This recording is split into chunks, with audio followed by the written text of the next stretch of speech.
Le 31 mai 2025, à l'occasion de l'édition 2025 de Tudum de Netflix, après des mois et des mois d'attente, on a enfin obtenu une annonce officielle de la saison 5 de Stranger Things. Dans cette annonce, on a obtenu deux choses. Un teaser avec des images de la saison 5, mais également les dates de la sortie de la saison 5. Cette saison, comme la saison 4, elle sortira en plusieurs volumes. Donc le premier volume sortira le 26 novembre, le deuxième le 25 décembre et l'épisode final sortira à la Saint-Sylvestre le 31 décembre 2025. Cette annonce, avec les images de la saison 5 qui ont été données, elle a ravivé l'intérêt des fans et fait remonter beaucoup de théories. C'est pour ça que j'ai décidé de faire une vidéo pour vous présenter et expliquer toutes les théories qui sont plausibles ou non grâce aux informations auxquelles on a accès. Alors, petite précision, la plupart de cette vidéo a été écrite, filmée et montée avant la sortie du teaser qui est sorti le 16 juillet. J'ai quand même rajouté une petite partie consacrée à ce teaser-là, puisque de toute manière, il ne fausse en aucun cas les théories que j'avais émises avant. Et juste, il y a des choses qui ont été confirmées par le teaser que je dis, mais n'y faites pas grande attention parce que de toute manière, ça change pas grand-chose à la vidéo. Alors, petit disclaimer avant que la vidéo elle commence, je sais qu'il existe des images et des leaks des tournages. D'ailleurs, je vais en parler un tout petit peu dans ma vidéo. Mais mon but, ça a vraiment été de me baser que sur des trucs qui sont officiels, qui ont été donnés par les producteurs ou les scénaristes de la série. On est là pour émettre des théories et en discuter et pas pour spoiler l'entièreté de la saison. Car oui, on le peut. En fait, il y a déjà des gens qui savent exactement ce qui va se passer dans la saison 5 grâce à des images volées du tournage. Mais je trouve ça vraiment irrespectueux pour les gens qui ont travaillé sur cette série. Et donc c'est pour ça que je ne donnerai pas les informations que j'ai trouvées là-bas. Parce que c'est pas ce que j'ai envie de montrer dans cette vidéo. Voilà, maintenant que cette parenthèse elle est faite, on peut commencer. Bon du coup, bienvenue dans la vidéo où je vais expliquer tous les trucs par rapport à la saison 5 de Stranger Things. Je sais pas si elle sera longue ou pas, mais j'essaierai de la faire la plus courte, et claire et concise que possible. Donc on va pouvoir commencer. Donc pour vous introduire, je vais vous présenter la vidéo en 4 parties. La première partie, ça va être la chronologie timeline exacte de toute la série. C'est-à-dire toutes les informations qu'on a avec les dates exactes. Ensuite, je vais vous expliquer le processus de création de la saison 5 et ce qu'on sait par rapport à ce que les Duffer Brothers ont dit sur comment ils l'avaient écrit et quels ont été leurs buts par rapport à ça. Ensuite, on va lire et interpréter le synopsis de la saison et expliquer les théories en général sur ce que les gens pensent qui va se passer. Et enfin, on fera épisode par épisode ce qu'on pense qui va se passer. Encore une fois, sans spoiler, parce que du coup, c'est débile, on va pas dire qu'est-ce qui se passe et où et avec qui. On va juste essayer d'émettre des hypothèses par rapport au titre et par rapport aux petites informations qu'on a. Du coup, pour la chronologie, j'ai séparé ça en 3 catégories. D'abord, la chronologie que j'appelle officielle, c'est-à-dire tout ce qu'on a vu dans la série et qu'on peut déduire grâce uniquement à la série, c'est-à-dire ce qui a écrit et ce qu'on peut calculer. Par exemple, si on sait qu'un jour c'est telle date et qu'après il se passe une nuit, on sait que le jour d'après c'est la date d'après. Ensuite, on a la deuxième type de chronologie, c'est-à-dire la chronologie timeline semi-officielle. C'est-à-dire c'est à 90% sûr que c'est vrai, c'est juste que ça n'a pas été montré dans la série, mais ça a été montré par soit les scénaristes, soit les producteurs. Et enfin, le troisième type de lore, c'est vraiment celui qui est à prendre avec des énormes pincettes, c'est ce que j'appelle le lore différé. Donc c'est le lore qui provient d'œuvres qui ont la licence Stranger Things. Donc je parle notamment des BD, des romans et de la pièce de théâtre à Broadway. Mais on va vraiment pas se baser là-dessus parce que y a énormément de choses qui concordent pas avec ce qu'on voit dans la série. Et en plus que j'adhère pas beaucoup avec ce qui se passe dans la pièce de théâtre. Mais ça c'est encore une autre histoire. Mais donc ce sera signalé quand c'est des dates comme ça. Et de toute manière c'est pas vraiment important pour la saison 5. Bon, du coup, je vais vous présenter la chronologie exacte, c'est-à-dire les événements dans l'ordre chronologique de la timeline du coup officielle, comme j'ai dit, parce que c'est la plus importante et celle dont on va le plus se servir pour se poser des questions pour la saison 5. Le plus vieil événement qu'on a durant l'année 1959, on n'a pas de date exacte, c'est du coup les Krill qui emménagent à Hawkins. Et il se passe environ un mois avant qu'il y ait des événements bizarres, enfin vous savez, et qu'il y a le meurtre de la famille. Ensuite, on coupe et on n'a rien avant le 5 septembre 1979, qui est le début des flashbacks qu'on a quand Eleven elle est au Nina, c'est-à-dire la première date qu'on a pour ce qui se passe au laboratoire quand elle est petite. Alors oui, je sais, si jamais vous avez regardé la série et que vous avez des yeux de lynx, vous allez me dire que sur les caméras de surveillance c'est marqué le 4 septembre, sauf que ça concorde pas avec ce qui se passe après, je vous assure. Du coup on va partir du principe que c'est le 5, même si en vrai ça change pas grand chose. La date qu'on a après c'est le 8 septembre, vous-même vous savez que c'est l'incident où Vecna il tue tout le monde et qu'il se fait envoyer dans ce qui n'est pas encore l'Upside Down par Eleven. Ensuite la prochaine date qu'on a c'est notre date préférée, les amis, c'est le 6 novembre 1983, c'est-à-dire le début de la saison 1, l'ouverture du portail et la disparition de Will. Ensuite, on a une petite semaine qui se passe jusqu'à la bataille et Eleven qui se retrouve coincé pendant quelques heures dans l'Upside Down et qui s'en échappe. Donc ça se passe le 13 novembre. Et on sait que le 24 décembre, c'est-à-dire à Noël, il y a Hopper qui laisse de la nourriture pour Eleven. Alors on ne sait pas si c'est la première fois qu'il le fait ou si il le fait déjà avant, mais c'est pas très important. Et on sait que c'est pendant cet hiver que Hopper il recueille Eleven sans le dire à personne et qu'il l'amène dans la cabane. Alors ensuite, la date qu'on a, c'est en juin 1984. Je pense que c'est le 28, mais on n'est pas sûr. Il y a les premiers essais soviétiques pour ouvrir un portail, enfin dont on connaît l'existence, ça se trouve il y en avait avant, mais on ne sait pas. Ensuite, il y a le 1er novembre 1984, donc Will qui se fait attraper par le Mind Flayer dans la cour de l'école et qui se fait posséder. Et donc on a 3 jours plus tard Eleven qui referme le portail quand elle revient de ses petites vacances chez sa sœur. Ensuite, on a un saut et on se retrouve le 26 juin 1985, c'est le début de la saison 3 au final, le début des grosses coupures de courant causées par les essais soviétiques. Donc j'ai mis les magnets de Joyce qui tombent parce que c'est pour se repérer dans le temps, mais enfin voilà. Et ensuite la bataille de Starcourt, donc ça on le sait, c'est le 4 juillet et Hopper qui entre guillemets meurt, mais bon, on sait très bien qu'il n'est pas mort. Ensuite on a le 21 mars 1986, donc c'est le jour où Chrissy elle meurt, c'est tout le début de la saison 4. Ensuite le 27 mars. LOL. On a la bataille contre Vecna, c'est-à-dire la big bataille en fait, où Eleven elle est dans un frigo et qu'elle se bat contre Vecna dans sa tête et que Max tombe dans le coma. Donc bah c'est super. Et 2 jours après, il y a Hopper et Joyce qui retournent à Hawkins et on a la scène là, vous savez, où on les voit tous regarder Hawkins qui est en train de se faire bouffer par l'Upside Down au final. Et donc voilà, c'est tout ce qu'on a pour la timeline officielle, c'est-à-dire tous les événements qu'on a dans la série. Bon, du coup, on va passer très rapidement sur la timeline semi-officielle et la timeline alternative.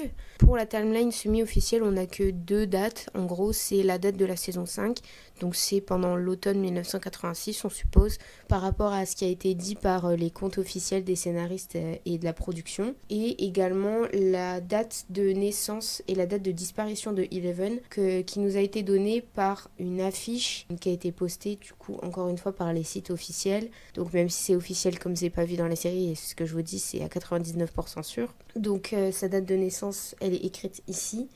Et sa date de disparition, elle est écrite ici. Donc ça voudrait dire qu'elle se serait cachée à partir de cette date-là jusqu'au moment des événements de la saison 5, en fait. Donc on ne sait pas trop pourquoi. Mais ça, c'est lié au fait qu'on sait qu'il va y avoir des militaires dans la saison 5, mais ça, je vais vous l'expliquer dans les théories. Donc voilà, pour les dates de la chronologie alternative, je vous les mets comme ça, en vrac, mais c'est vraiment pas des trucs à croire, et de toute manière, c'est un peu inutile. Ok, bon, maintenant qu'on a la chronologie exacte, il va falloir se concentrer sur ce qui nous intéresse vraiment, c'est-à-dire la saison 5. Donc du coup, je vais vous raconter en gros le processus de création, ce que les Duffer Brothers ont dit sur comment ils l'avaient écrit, en gros ce qu'il va y avoir dedans. Donc tout d'abord, on va rappeler une petite chose, je sais pas si vous en souvenez, mais en 2020 il y a eu un petit virus qui nous a un peu fait chier parce qu'il a mis en péril l'entièreté du monde pendant 6 mois. Et c'était à cette époque-là qu'ils étaient en train de tourner la saison 4 et donc c'est pour ça que ça a pris énormément de temps parce qu'ils ont pris une pause et ils se sont mis à vraiment se concentrer sur le scénario de la saison 4 et de la saison 5 en même temps. Et c'est là qu'ils ont vraiment peaufiné tout ce qu'ils avaient afin d'avoir vraiment un scénario complet avant de filmer, ce qui n'était pas le cas avant. Avant, ils filmaient en même temps qu'ils étaient encore en train d'écrire le scénario. Donc du coup, ce qu'on sait, c'est qu'en fait, le scénario de la saison 4, il était complètement écrit avant qu'ils aient commencé à filmer et qu'ils avaient en grande partie ce qu'il allait avoir dans la saison 5 avant de même de filmer la saison 4 en fait. Donc en gros, ce qu'on sait, c'est que et la saison 4 et la saison 5, c'est deux parties d'un même truc en fait. C'est un bloc au complet, considéré comme une énorme saison, alors qu'en fait c'en est deux, mais bref. Ce qui rend différente la saison 5 des autres saisons, c'est que on va vraiment être beaucoup plus concentré sur l'histoire que sur les petites péripéties qui arrivent dans la vie des personnages. Et ça, c'est logique puisque avant, à la fin de chaque saison, on avait une espèce de résolution comme quoi les problèmes allaient s'arrêter. À la fin de la saison 1, on a eu Eleven qui a tué le Démogorgon. À la fin de la saison 2, Eleven a fermé le portail. À la fin de la saison 3, ils ont refermé encore une fois le portail. Mais là, on voit qu'à la fin de la saison 4, il n'y a pas eu de résolution. C'est vraiment le chaos complet et le calme avant la tempête. Parce qu'en fait, même si Vecna, il a disparu, il n'est pas mort, comme on le sait. Et donc, la saison 5 va commencer en sachant déjà qui sont dans la merde, en gros. Et ça, c'est quelque chose que les Duffers, ils ont dit. Ils l'ont dit directement que ça allait pas commencer par des petits détails de la vie personnelle des personnages, mais que on allait vite rentrer dans le vif du sujet et que ça allait être vite la merde. Donc comme je vous l'ai dit, la saison 4 et la saison 5, c'est deux parties d'un même truc. Et donc c'est pour ça que beaucoup de questions ont obtenu des réponses dans la saison 4. Mais ces réponses ont engendré encore plus de questions auxquelles la saison 5 va répondre. Donc il y a notamment les questions du lore de l'Upside Down, de ce que c'était avant et de ce que ça a été entre 1979 et 1983. Surtout la question de pourquoi c'est bloqué dans le temps en fait, parce qu'on s'en rend bien compte dans la saison 4 que l'Upside Down il est coincé le 6 novembre 83, donc le jour où Eleven elle a ouvert le portail. Et donc ça pose beaucoup de questions. Est-ce que ça voulait dire que Vecna il était en train de construire quelque chose mais qu'il a été interrompu quand Eleven a ouvert le portail, ou est-ce que c'était voulu? Donc on est censé avoir une réponse à ça pendant la saison 5. D'après les Duffer Brothers, en fait la saison 4 c'était vraiment pour nous mettre sur le chemin de trouver les réponses qui vont être données dans la saison 5. Toutes les petites informations qu'on a eues, enfin petites, il y en a quand même pas mal, c'était en fait des indices sur les vraies réponses qui vont être données dans la saison 5. Ils ont également dit que dans les réponses qu'ils allaient donner, il y allait avoir c'était quoi le projet du gouvernement avant l'arrivée de Henry avec le docteur Brenner, pourquoi ils ont rajouté des enfants dans l'expérience. Parce qu'on le sait, au début, Henry, il est tout seul, mais après, il y a eu des ajouts d'autres enfants, donc on ne sait pas trop pourquoi. En parallèle, les essais qu'ils ont fait sur Terry et sur d'autres gens. Et par rapport, en fait, au lore de l'Upside Down, les Duffer Brothers, ils ont dit que dès la saison 1, ils avaient tout l'historique de l'Upside Down, de ce que c'était, de ce qui s'était passé, etc., etc. Et donc, ils ont déjà toutes les réponses, donc c'est pas quelque chose qui va être nouveau, c'est quelque chose qui va vraiment faire écho à ce qu'on a depuis le début de la série. Les Duffer Brothers, ils ont commencé à écrire le scénario en sachant déjà exactement quelle est la fin, et pour eux, même quand ils étaient dans le processus d'écriture, il y avait déjà la fin, les 20 dernières minutes qui étaient choisies. Donc ça veut dire qu'il ne va vraiment pas se faire de faux espoirs, il ne va pas y avoir de suite, la team. On va rester sur 5 saisons, je pense que déjà ils ont assez bossé pendant 10 ans pour nous donner ça. C'est vraiment, je pense, la fin, même s'il y a des projets pour un spin-off, on ne sait pas sur qui c'est, on ne sait pas quand ça se passera, mais ce sera certainement pas la suite directe de Stranger Things. Automne de 1987. Hawkins est marqué par l'ouverture des failles et nos héros sont unis par un unique but, trouver et tuer Vecna. Mais elle a disparu et ses plans, ainsi que sa cachette, sont inconnus. De plus, le gouvernement a placé la ville sous quarantaine militaire, compliquant leurs plans et ont intensifié leur recherche d'Eleven, ce qui la force à se cacher. L'anniversaire de la disparition de Will approche et avec lui une lourde et familière crainte. La bataille finale est imminente et avec des ténèbres plus puissantes et mortelles que toutes celles qu'ils ont connues. Afin de mettre fin à ce cauchemar, nos héros ont besoin que toute la bande soit réunie une toute dernière fois. Donc juste avant d'analyser ce synopsis, on va vite fait poser le nouveau contexte, c'est-à-dire le cadre et les nouveaux personnages dont on a la connaissance. Pour le cadre, on sait que ça se passera principalement à Hawkins et qu'on est pendant l'automne de 1987, donc autour de octobre et novembre. Alors il y a des gens qui ont émis la supposition qu'il y ait certaines scènes qui se passent le 12 novembre, parce que sur une photo de Caleb, on peut voir sur sa montre une date qui ressemble au 12 novembre, mais c'est pas trop en concordance avec ce qu'on nous dit dans le synopsis, c'est-à-dire que l'anniversaire de la disparition de Will approche et on sait qu'il a disparu un 6 novembre, donc ce serait censé commencer avant. Après, on ne sait pas sur une plage de combien de temps la saison s'étend, donc on peut être sûr de rien. Mais donc c'est pour ça qu'on va pas donner de date précise, parce que de toute manière, ça nous intéresse pas. On suppose que la ville, elle est vidée d'une grande partie de ses habitants, parce qu'on a vu à la fin de la saison 4, il y a quand même pas mal de gens qui sont partis à cause de l'ouverture des portails. Donc on peut se douter qu'il y aurait beaucoup moins d'habitants à Hawkins, mais qu'il y en aurait quand même encore, dont nos héros. Et on sait également qu'il y a une présence militaire, on l'a vu grâce à des photos de tournage, on l'a vu grâce notamment au teaser qui nous a été donné. Et on sait que ça c'est embêtant pour notre groupe parce que le gouvernement depuis des années il est à la recherche de Eleven et c'est pour ça que ça fait écho à l'affiche qu'on a eue, parce qu'on peut en déduire que c'est pour ça que Eleven se cache, c'est parce que le gouvernement la recherche, c'est pour ça qu'il y a une affiche, c'est parce que c'est le gouvernement qui veut la retrouver. Alors à présent, je vais vous faire une petite présentation rapide des nouveaux personnages. Premier nouveau personnage, il s'appelle Derek Turnbow, c'est un enfant entre 8 et 10 ans. Il est joué par l'acteur Jake Connolly et donc on sait qu'il serait potentiellement le fils des entrepreneurs immobiliers Turnbow, parce qu'on a vu plusieurs fois que les producteurs nous postaient des photos avec des affiches de leur entreprise immobilière. On l'a vu dans le trailer. Coucou. Et on peut se douter qu'il serait potentiellement un ami de Holly.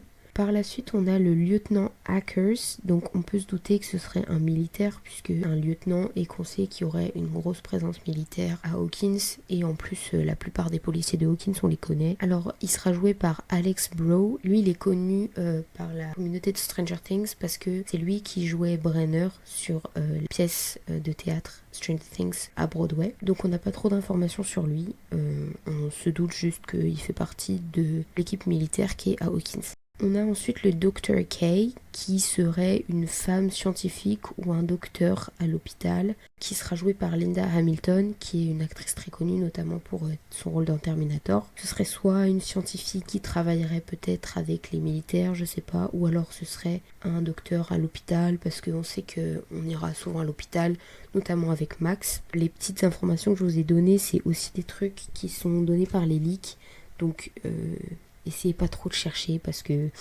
si vous voulez pas vous faire spoiler, c'est mieux comme ça. Bon, du coup, petit changement de programme. Je sais que j'étais censée faire des théories sur le synopsis, mais au final, je trouve qu'il est assez explicite et qu'il n'y a pas grand chose à dire dessus. Mais du coup, comme vous l'avez vu au tout début de la vidéo, pendant que j'étais en train de faire cette vidéo, il y a un petit truc qui nous est tombé dessus, c'est le gros teaser de presque 3 minutes qui est sorti il y a quelques jours. Et du coup, je trouve que c'est plus intéressant d'émettre des théories par rapport à ces images, parce que c'est plus concret que de le faire sur le synopsis. Donc c'est ce qu'on va faire maintenant.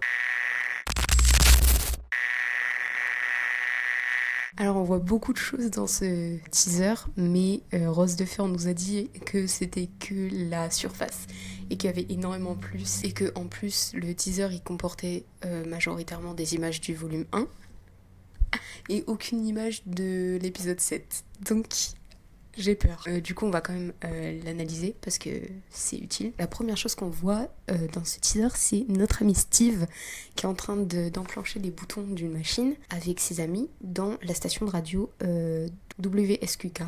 Donc ils sont en train de manier un instrument de radio, sûrement pour capter des signaux. D'ailleurs la station radio, on va en reparler après quand on fera les trucs sur les épisodes. On comprend qu'ils essaient de capter une fréquence parce qu'ils parlent pas dans la scène. Ça pourrait être soit comme dans la première saison, essayer de capter des fréquences de ce qui se passe dans l'Upside Down, comme quand Eleven elle avait fait pour capter Will qui parlait. Parce qu'on sait que l'Upside Down, il y a une très forte densité d'ondes là-bas. C'est pour ça qu'il y a un problème avec les boussoles aussi par rapport à ça. Ce serait sûrement orienté là-dessus, sûrement pour savoir où est Vecna. On voit d'ailleurs après qu'il y a une voiture avec une antenne, ça voudrait dire qu'ils essaient de capter un peu dans tout Hawkins. Et ensuite on voit une voiture qui va à travers un portail, donc est-ce que c'est la même voiture ? Je ne sais pas. Et ensuite on entend la voix de Mike qui dit que le burn va commencer. Burn commencing in 5. Donc j'ai pas regardé la VF, mais je suppose que c'est la même chose. Donc sûrement ils font régulièrement des brûlures pour essayer de tuer les plantes qui viennent, comme dans la saison 2. Ensuite on peut voir que du coup les habitants restants ils sont dans des bunkers. Donc ça renforce l'idée que Hawkins c'est vraiment devenu un endroit hostile à la race humaine. Ensuite, on peut voir que nos amis, ils vont se re-rendre au laboratoire. Décidément, on n'en a pas assez vu de cet endroit. Je sais pas s'ils vont chercher là par contre, parce que pour moi, il y a un peu aucun rapport, vu que les portails ils sont pas du tout à cet endroit-là. Donc ce serait peut-être pour avoir des fichiers ou des trucs comme ça de l'histoire. Ensuite, on voit notre cher ami Will en train de sauter entre deux branches, se faire poursuivre par un démogorgon. Alors ça, pour moi, c'est à peu près sûr que c'est un flashback de la saison 1 et de ce qui lui est arrivé quand il était coincé. Toujours dans notre cher ami Will, à qui il arrive que de la merde, on peut voir qu'il est souvent ailleurs, qu'il fait un malaise et qu'après il lève les yeux de manière bizarre. Donc on est à peu près sûr qu'il va lui arriver un truc par rapport à Vecna, qu'il va être possédé ou alors qu'il va lui arriver la même chose qu'avec Max. Ensuite, ça j'ai pas trop vu sur TikTok de gens qui faisaient des théories là-dessus, mais il y a quand même un plan où on les voit dans un tunnel. Donc c'est un peu bizarre, ça rappelle encore une fois la saison 2. Ensuite, il y a un plan un peu bizarre sur Erika avec une seringue. Alors là, j'ai pas du tout compris personnellement, mais bon, après, je pense qu'il manque énormément de contexte pour tout interpréter. Ensuite, on entend notre cher Vecna qui dit Found you. En mode, il les a cherchés. Alors moi, je pense aussi que ça s'adresse à Eleven parce qu'on vous le rappelle, elle se cache pendant des mois et des mois. Ensuite, il y a un plan sur Vecna où on le voit jouer avec le feu. Alors pour moi, ses pouvoirs, ils incluent pas du feu. Donc ce serait peut-être qu'il essaie de retourner les brûlures qui sont organisées sûrement par les militaires contre les humains pour essayer de les niquer au final. Et il y a un truc qui m'a pas trop fait plaisir personnellement, mais que beaucoup de gens se sont mis à émettre des théories là-dessus, c'est la scène où Nancy se lave les mains. Alors je pense que si vous avez été sur TikTok, vous avez vu des gens qui ont dit que c'était sûrement la mort de Jonathan. Pour moi, il n'y a pas vraiment de preuve que ça pourrait être ça, mais encore une fois, ça peut tout être, donc c'est possible. Ça m'arrangerait pas. Après, je sais que de toute manière, on va avoir des pertes et que de toute manière, on va pleurer. Donc, que ce soit Jonathan ou quelqu'un d'autre. Voilà. Du coup, c'est tout ce que j'avais à dire sur ce trailer-là. Après, on va passer à plus en détail avec les épisodes et c'est là où ça va vraiment chauffer dans vos cerveaux. Du coup, à présent, le moment le plus intéressant, c'est-à-dire les théories épisode par épisode. Donc on va se baser sur le nom des épisodes en grande partie, c'est-à-dire la liste qui nous a été donnée officiellement. Alors, le nom du deuxième épisode est pas du tout confirmé, on sait juste que c'est The Vanishing of quelqu'un.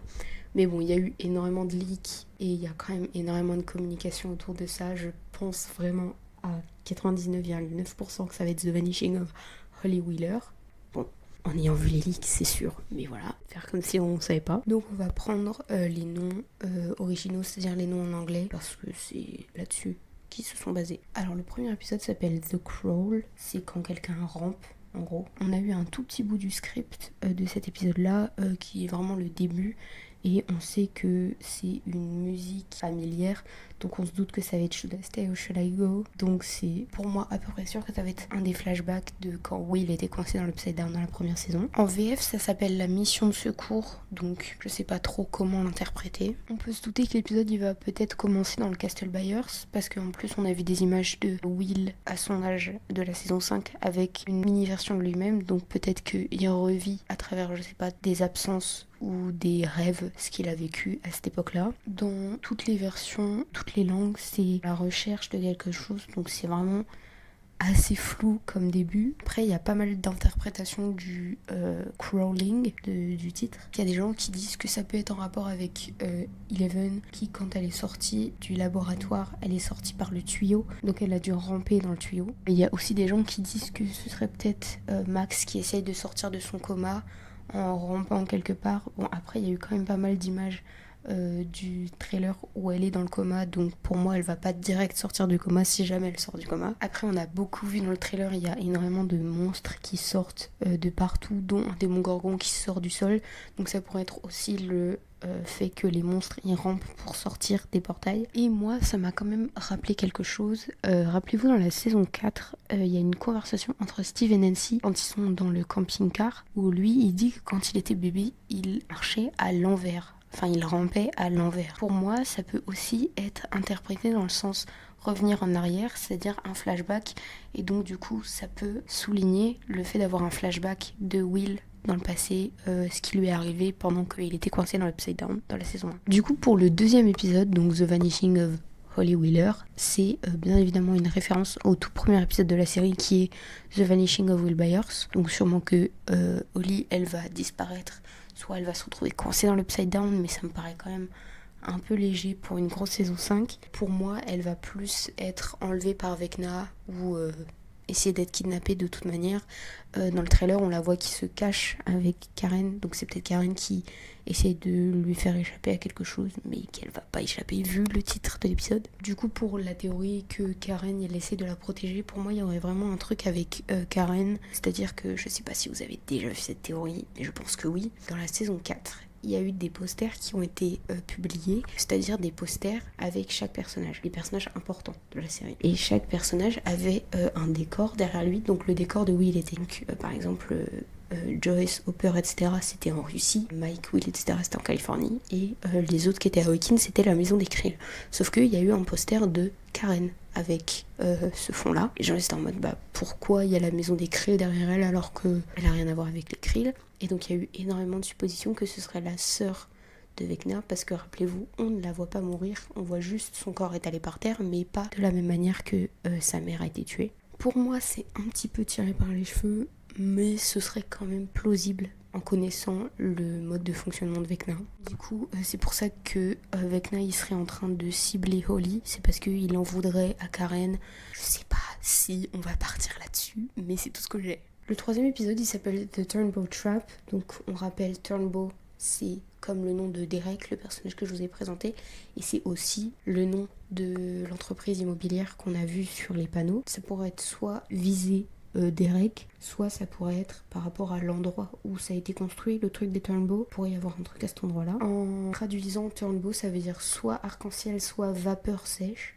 Donc ça ne nous donne pas énormément d'informations sur ce que ça voudrait dire. Le quatrième épisode s'appelle Sorcerer, du coup ça veut dire sorcier. Il y a vraiment zéro information là-dessus que j'ai trouvé, à part que pour moi ça peut avoir deux sens. Soit c'est Vecna, genre le sorcier, le mec qui manipule tout avec ses super pouvoirs. Soit ça peut être Will, parce que je rappelle, Will c'est Will the Wise, donc c'est censé être un sorcier un peu magique dans leur lore Donjons et Dragons, et le lore Donjons et Dragons c'est très important. Donc vraiment j'ai zéro information là-dessus. Ça va se centrer je pense sur Will pour moi, parce que c'est lui, Will the Wise, et du coup ça le rapprocherait un peu plus de Vecna, sachant qu'il y a pas mal de scènes où il est quand même en train de se faire des petits malaises.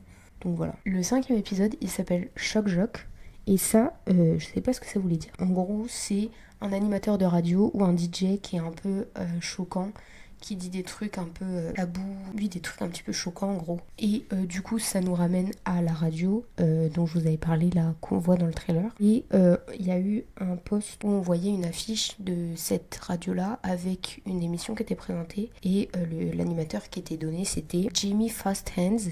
Du coup je sais pas si ce serait un nouveau personnage, si ce serait lui le Shock Jock, ou alors comme on a vu pas mal des personnages à la station de radio, ça se trouve ce serait eux en fait le Shock Jock, peut-être Steve, je sais pas. L'épisode 6, il s'appelle Escape from Camazotz. Et là, il va y avoir un petit peu d'explication, donc accrochez-vous. Donc il y a deux options sur ce que Camazotz voudrait dire, c'est soit un personnage, soit un lieu, et je vais vous expliquer les deux. Si Camazotz est pris comme un personnage, Camazotz c'est le nom d'une divinité mineure qui vient de la mythologie maya, qui serait en gros le roi des chauves-souris et qui se représenterait par une grosse chauve-souris. Ça nous rappelle qu'il y a quand même plein de Demobats dans l'Upside Down. Il a un autre nom, il peut s'appeler Zotsila. Je sais pas du tout si je le prononce bien, désolé. Donc en gros, comme je vous ai dit, il est sous la forme d'une chauve-souris géante entourée de plein de chauves-souris autour de lui comme une armée. Il peut être appelé si on lui donne énormément d'insectes en offrande à manger.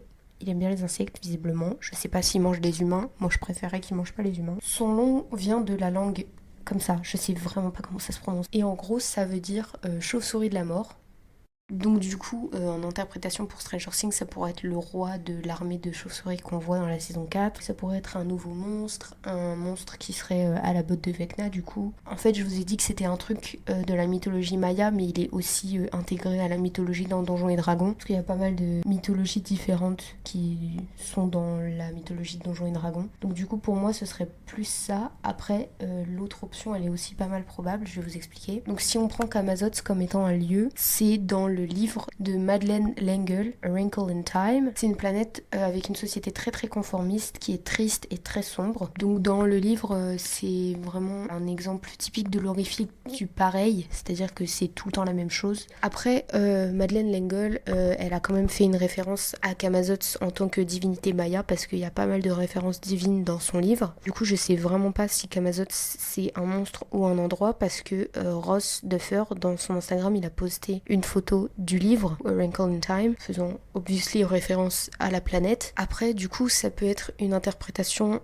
de l'Upside Down, parce que c'est comme notre planète, mais c'est très sombre et répétitif. Mais je vois pas trop pourquoi ce serait ça. Donc je sais pas si c'est un autre nom qui serait donné à l'Upside Down ou si c'est vraiment la divinité des grosses chauves-souris. Le titre Escape from Camazotz, ce serait soit que les personnages ils seraient coincés dans cet endroit-là et qui devraient s'en échapper, soit qu'ils seraient confrontés à ce monstre et qui devrait s'en échapper de la même manière. Le 7e épisode s'appelle The Bridge. Du coup j'ai cherché mais il y a zéro théorie des fans dessus, donc c'est vraiment que mes spéculations à moi. Du coup The Bridge, si vous aviez pas compris dans vos cerveaux de bilingue, ça veut dire le pont. Moi je pense que ce serait potentiellement le pont entre les deux mondes. Que ce soit pas juste un portail mais qui est un peu comme dans Coraline, une espèce de veine qui relierait les deux mondes. Donc ce serait pas vraiment un portail mais plus une espèce de salle d'attente, une espèce de milieu entre les deux mondes. Ouais, je sais pas trop ce que ça voudrait dire The Bridge. Mais du coup c'est le seul épisode dont on n'a aucun extrait dans le trailer, donc ça me fait un petit peu peur quant à son contenu. Donc voilà, on verra. Et enfin le dernier épisode, le 8e épisode, il s'appelle The Right Side Up. Alors si vous êtes hyper smart, vous avez capté que c'est l'inverse de The Upside Down. Donc c'est une référence au dernier épisode de la saison qui s'appelait The Upside Down. Du coup, on peut se demander si ce serait une manière de désigner le vrai monde, comme quoi l'Upside Down ce serait l'Upside Down et le vrai monde ce serait The Right Side Up. Et donc est-ce que ça voudrait dire qu'on a enfin une victoire complète de ce Right Side Up sur l'Upside Down et que l'Upside Down est non seulement scellé parce qu'il n'y a plus d'ouverture, mais complètement détruit. Ou alors c'est une manière de transformer l'Upside Down. Franchement, je sais pas du tout quoi attendre de cet épisode, sachant qu'il va être beaucoup plus long que tous les épisodes qu'on a eu depuis le début, et que d'après le cast, ce serait le plus riche en émotions. Donc voilà, je sais vraiment pas à quoi m'attendre pour cette saison. Je sais que je vais beaucoup pleurer, mais j'espère quand même avoir des petites réponses à mes questions. Parce que voilà. Et du coup, comme dernière théorie, je vais poser ça là parce que je sais pas où le mettre dans la vidéo. J'ai une petite théorie par rapport au temps. Je sais pas si vous vous rappelez, mais dans l'espèce de cauchemar de Nancy, enfin la seule partie qu'on a vue, parce qu'on sait qu'il y a toute une partie qu'on n'a pas vue, on a en parallèle One qui parle à Eleven et qui lui dit qu'il déteste ce monde qui est dicté par des règles de temps, c'est-à-dire des jours, des semaines, des mois, etc.